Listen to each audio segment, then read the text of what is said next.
Hasni Abidi, bonjour. Vous êtes directeur du Centre d'études et de recherche sur le monde arabe et méditerranéen à Genève, spécialiste donc du monde arabe.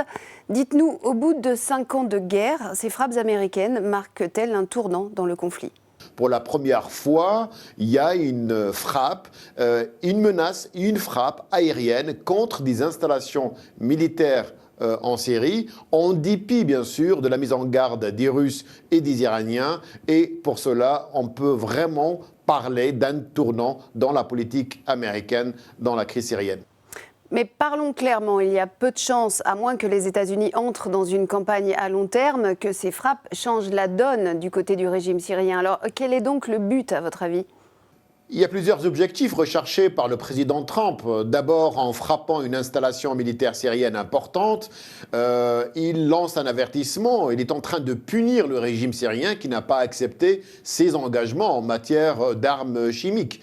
Et aussi, il veut montrer qu'avec les Russes, il garde une certaine autonomie. Le deuxième élément recherché, bien sûr, parce que le président américain veut aussi marquer une coupure et une rupture en matière diplomatique par rapport à l'ancienne administration américaine du président Obama. Est-ce que cette frappe est en mesure de changer l'équilibre de force? Pour le moment, non, parce qu'il s'agit d'une frappe limitée dans le temps et dans l'espace. On sait que frapper une base aérienne, ce n'est pas suffisant pour réduire la capacité militaire du régime syrien et de ses supports qui sont très présents sur le sol syrien et qui sont en passe d'ailleurs de remporter cette victoire contre les groupes armés.